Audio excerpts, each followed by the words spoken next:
तथा P के निर्देशांक 1,2, -3 है, तो बिंदु P से जाने वाले तथा OP के लंबवत तल का समीकरण ज्ञात कीजिए। तो यहां देखो, तो सबसे पहले हम क्या करेंगे, मूल बिंदु तथा बिंदु P से होकर जाने वाली रेखा के समीकरण निकालते हैं पहले, ठीक है ना। तो यहां लिखेंगे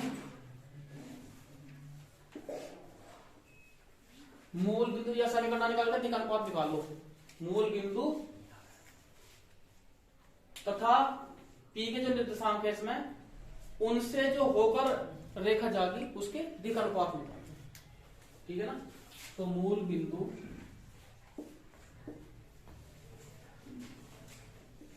जीरो जीरो जीरो तथा P 1,2, -3 से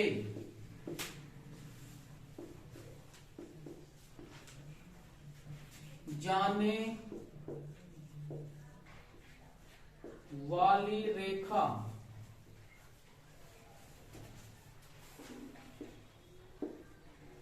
के दिक अनुपात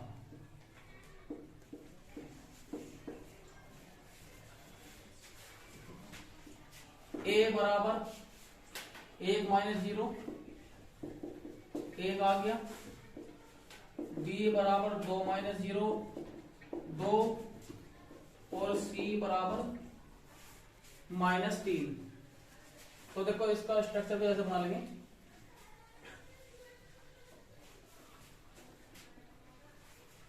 यहां मूल बिंदु हो गया O,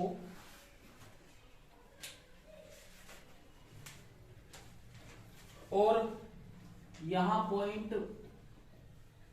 P हो गया। तो O P से होकर जाने वाली रेखा के दिक अनुपात हमने निकाल लिए।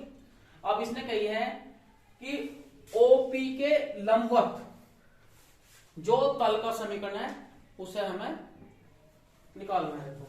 तो देखो यहां इसके लंबवत तल का समीकरण, तो यहां इसमें तल बना लेंगे।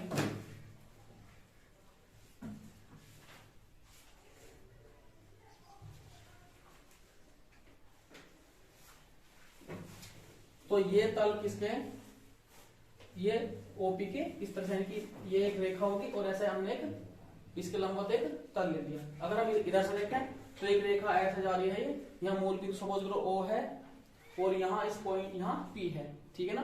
तो इसके एग्जैक्ट ये जो प्लेन है, ये समतल है, वो क्या है, लंबवत है, ठीक है ना।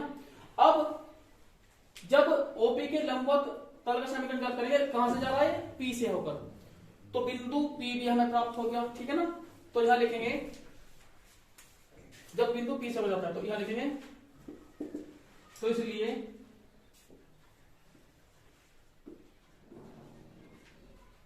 बिंदु P से होकर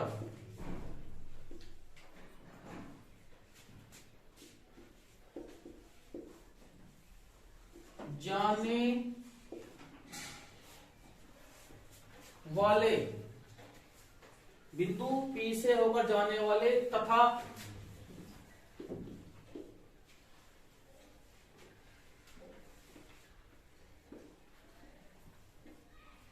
रेखा OP, यानी कि बिंदु और P से होकर जाने वाली रेखा, तो यहां रेखा OP के लंबवत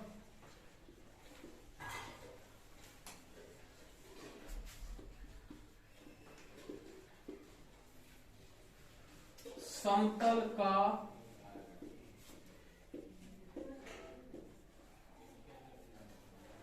समीकरण। अब देखो यहां, अब तल के जो लंबवत सदिश बना वो रेखा बनी, उसके दिक अनुपात ABC है।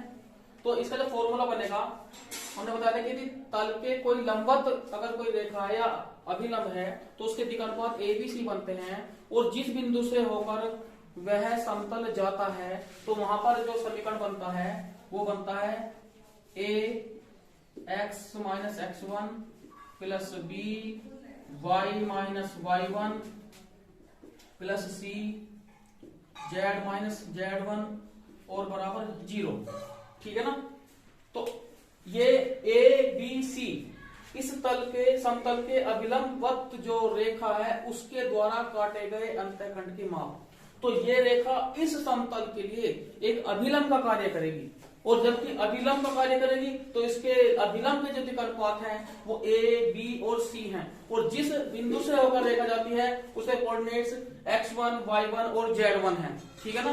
अब यहां देखो, अब अभिलंब क्या है, एक स्थान पर रख देंगे हम एक x माइनस x1 यानी कि बिंदु भी पहला जो कोऑर्डिनेट्स है वो एक है, और b के निर्देशांक यहाँ 2, तो 2 रख देंगे, y माइनस यहाँ 2 आ गया, ऐसे ही सी के निर्देशांक माइनस में है तो माइनस लिख देंगे यहाँ, और z माइनस z मतलब घटने वाला माइनस में तो यहाँ प्लस हो जाएगा। अब इसके अंतर गुणा कर देते हैं, x माइनस 1 जमा 2y माइनस के 2 दूनी 4 माइनस के 3z माइनस के 9 बराबर 0। तो देखो यहां x जमा 2y माइनस 3z। अब देखो यहां माइनस के 5 हो गए और माइनस के 9 है, तो माइनस के कितने हो गए 14। अब माइनस के 14 जब बराबर के बाद भेजेंगे तो प्लस के 14 हो जाएंगे, तो बराबर कितना, ये आ गया 14। तो यह जो समतल का समीकरण है यह कार्य रूप में है। ठीक है, नोट। अब देखो बाल को सवाल नंबर 17, समतलो आर वेक्टर डॉट आई कैप प्लस 2j कैप जमा 3 के कैप कोष्ठबंध -4 बराबर 0, और r vector dot 2i cap जमा j cap minus k cap कोष्ठबंध जमा 5 बराबर 0 के प्रतिच्छेदन रेखा को अंतर्वृष्ट करने वाले तल का जो है तल आर वेक्टर डॉट, ये कोष्ठ में देखो 5i कैप जमा 3j cap minus 6k cap कोष्ठबंध जमा 8 बराबर 0 के लंबवत तल का समीकरण ज्ञात कीजिए। तो यहां देखो इसमें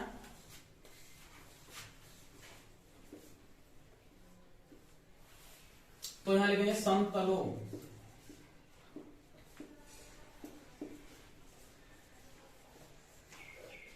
ये 2 समतल दिए हैं, देखो समतलों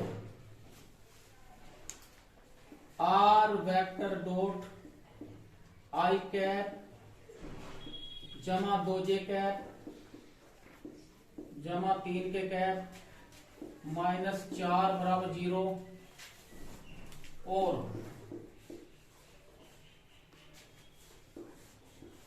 आर वेक्टर पोस्ट में 2i कैप जमा j cap minus k cap जमा 15 बराबर 0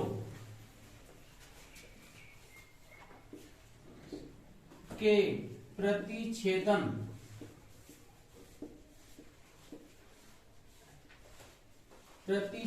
रेखा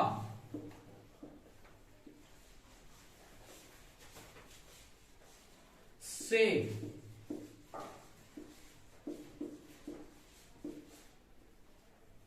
होकर जाने वाले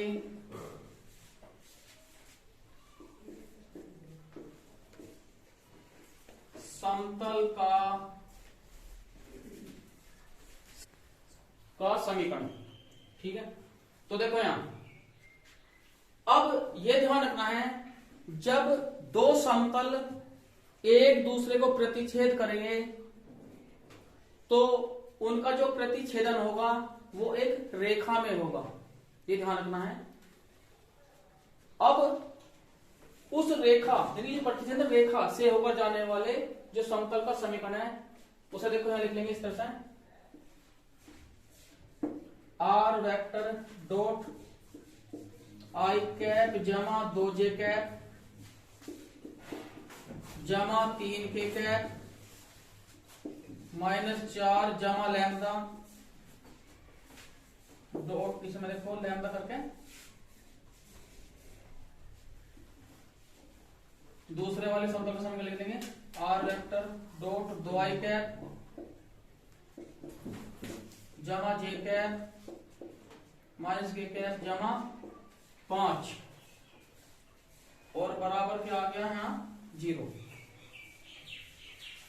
ठीक है, तो देखो यहां अब यहां ध्यान देने वाली बात है, ये तो ऐसे नहीं रहने के पहले वाले को, तो आई cap plus 2 J cap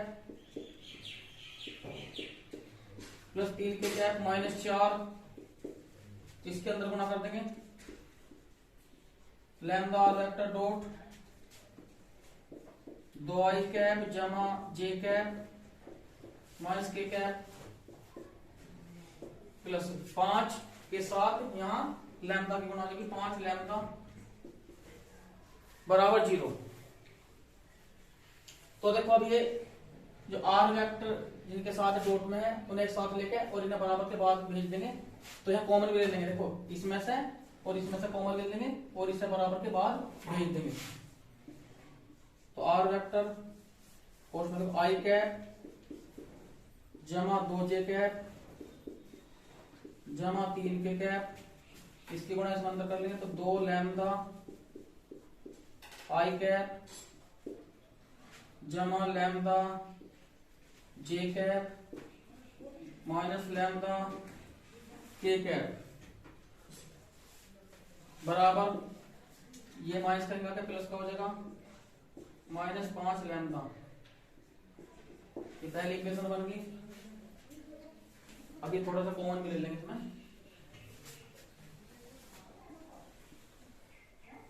are vector तो यहां देखो आई के साथ आई कैप वाले एक साथ रहेंगे, तो क्या करेंगे 1 जमा 2 लैम्डा आई कैप ऐसी 2 जमा लैम्डा जे कैप ऐसी के कैप वाले 3 माइनस लैम्डा के कैप बराबर 4 माइनस 5 लैम्डा। ये इक्वेशन फर्स्ट होगी। अब देखो यहां अब इसमें दिया है, अब यह जो समतल का समीकरण है वो यहां ध्यान रखने की बात है, ये जो समतल का समीकरण है ठीक है इसके लंबवत है, यानी कि तो रेखा को मतलब प्रतिच्छेद करने वाले यानी जो प्रतिच्छेदन है वो क्या है एक रेखा है, उस रेखा से जो समतल होकर जा रहा है ये ठीक है। तो अब उस तल का समीकरण है इस तल के क्या है लंबवत है, तो क्या है इसका मतलब है कि इसके दिक्कनुपात और इसके दिक्कनुपात का जो गुणनफल होगा वो क्या होगा 0 होगा। नोट करो। अब देखो अब चूंकि समतल एक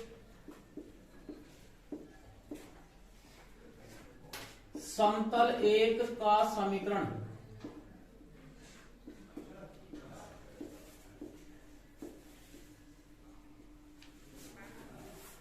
समतल एक समीकरण समतल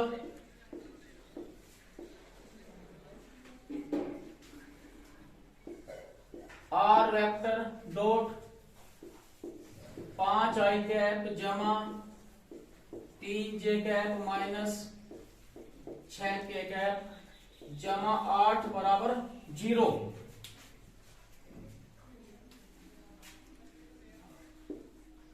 के लंबवत हैं।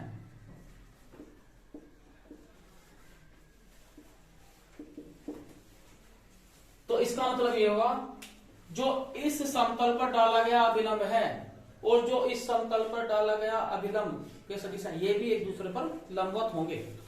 ठीक है ना। तो जब दो समतल, ये ध्यान रखना है, जब दो समतल आपस में लंबवत होंगे, जैसे मान लीजिए बोर्ड है, एक समतल ले लिया और एक समतल इस तरह से हमने ऐसे ले लिया, तो इसका जो अभिलंब होगा और इस पर डाला गया अभिलंब भी क्या होंगे एक दूसरे के होंगे लंबवत होंगे। ठीक है ना। तो तब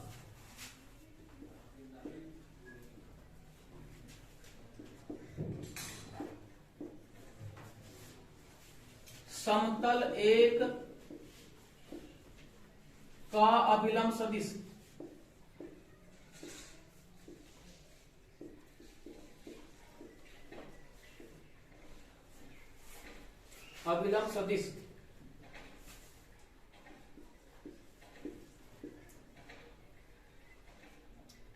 समतल जो दिया है, देखो समतल R vector dot 5 I cap जमा 3 जे कैप माइनस 6 के कैप जमा 8 बराबर 0 के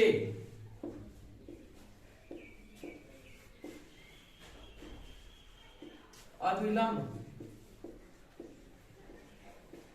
सदिश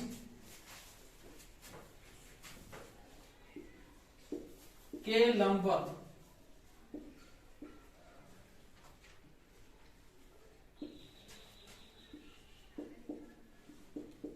होगा। देखो अब इसका अभिलंब सदिश ये है पहले वाले समतल का, ये जो हमने ज्ञात करा है, और इसका अभिलंब सदिश ये है। अब ये दोनों भी क्या होंगे, एक दूसरे पर लंबवत होंगे, तो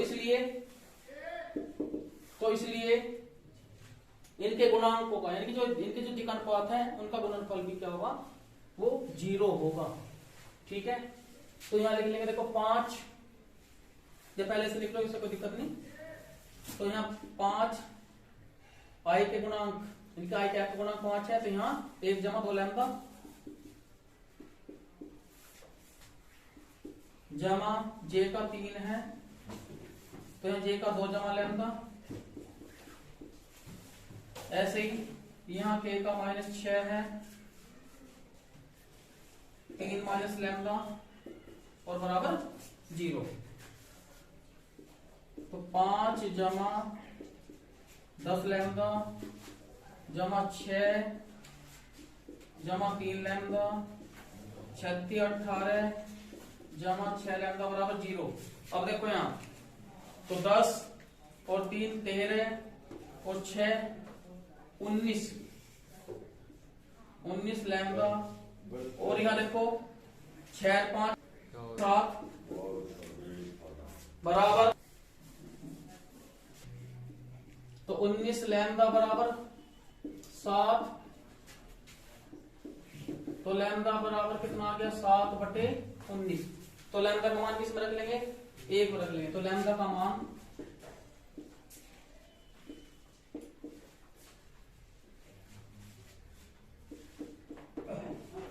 1 में रखने पर, जो समतल का समीकरण है वो 1 है, तो 1 में रखने पर, तो यहां जगह आर वेक्टर डॉट 1 जमा 2 गुणा 7/19 आई कैप 2 जमा 7/19 जे कैप 3 माइनस 7/19 के कैप बराबर 4 माइनस 5 गुणा 7/19। तो आर वेक्टर डॉट 7 दूनी 14, 19 से कम 19, जब 19 में 14 जोड़ेंगे तो 33/19 आई कैप, 19 दूनी 38 में जब 7 जोड़ेंगे तो 45/19 जे कैप, 19 की 57 7 घटा देंगे तो 50/19 के कैप, और यहां देखो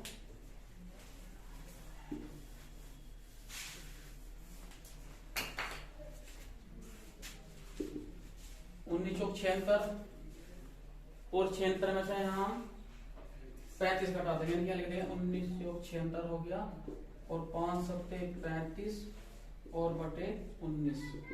तो अब यहां देखो 41/19, तो सभी पदों में से यानी कि बटे 19 यहाँ आ रहा, तो ये हट जाएगा। तो इसलिए समतल का समीकरण हो गया R vector dot 33 I cap जमा 45 जे कैप जमा 50 के कैप और बराबर 41। ठीक है, तो ये समीकरण जो आई है हमारी सदिश रूप में है।